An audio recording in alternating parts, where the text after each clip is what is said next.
Trump is back, and your credit and your finances could be on the line. Some policies might help you, and others could cost you thousands. Here's what you need to know before it's too late. I'm not here to push an agenda. My goal is simple: to break down the facts so you can make the smartest financial moves no matter what happens. Some of these changes can make it easier to get credit, but others, they might even make home buying way harder, even if you have good credit. I'll explain why in just a minute. Let's get into it. One of the biggest concerns for people right now is inflation and rising interest rates. During Trump's previous presidency, interest rates were considerably low. But after the pandemic, they skyrocketed. Trump has suggested he wants lower interest rates again, which could make borrowing money cheaper, meaning lower credit card interest rates, mortgage rates, and even auto loans. But here's the flip side. Lower interest rates could also lead to more inflation if not handled properly. That means everyday expenses like rent, groceries, and gas could even stay high. And if you're struggling with debt, inflation makes it harder to pay off what you already owe. So while lower rates sound great, they come with a trade-off.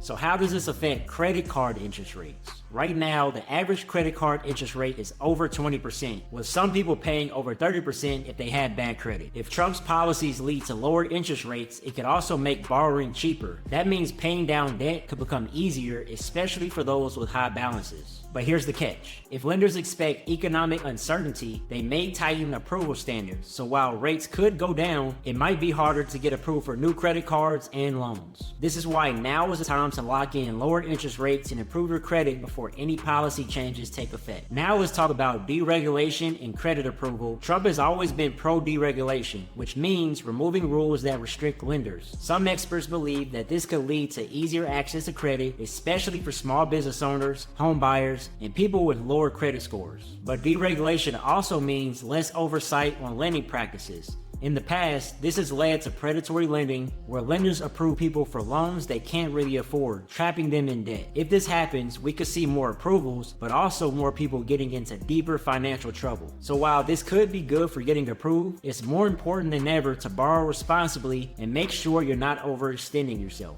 Now let's talk about the impact on the Consumer Protection Financial Bureau. The CFPB was created to protect consumers from unfair financial practices. However, under the current administration, there has been significant changes. The Trump administration has ordered the CFPB to stop nearly all of its work, effectively shutting down an agency that was created to protect consumers. With the CFPB's reduced oversight, consumers may face increased risk of encountering unfair and deceptive financial practices. It's crucial to stay vigilant and informed about your financial dealings during this period. Now, here's where things get interesting. Trump has pushed for policies that could make it easier to qualify for a mortgage, especially for first-time home buyers. Now, this sounds great, but there's one major concern. Housing prices are still high, and if too many people rush to buy, prices could rise even more. If mortgage rates go down, more people qualify for home loans. Demand goes up, and when demand goes up faster than supply, home prices may increase, making it even harder for first-time home buyers to afford a home. So yes, lower mortgage rates sound great, but if you're waiting to buy, do not assume that the price will drop. They might actually rise.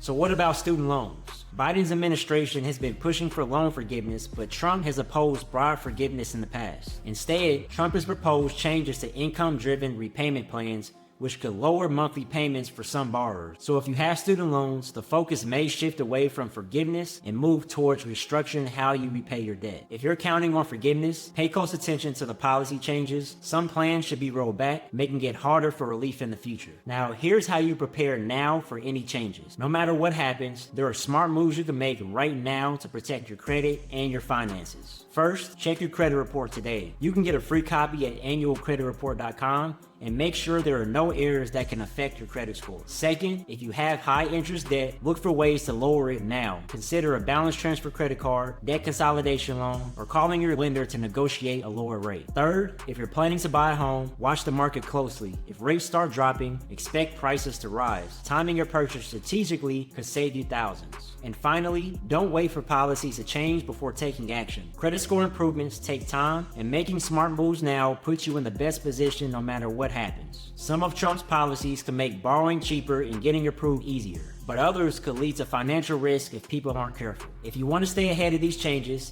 protect your credit and make sure to check your credit report now, lower your interest rates before any changes take effect, and be smart about loans and mortgages. And most importantly, stay informed. Policies change fast and your credit could be impacted overnight. If you found this helpful, hit the like button and subscribe, because I'll be breaking down these changes as they happen, so that way you never get caught off guard. Let me know in the comments, do you think these policies will hurt you or help you? See you in the next video.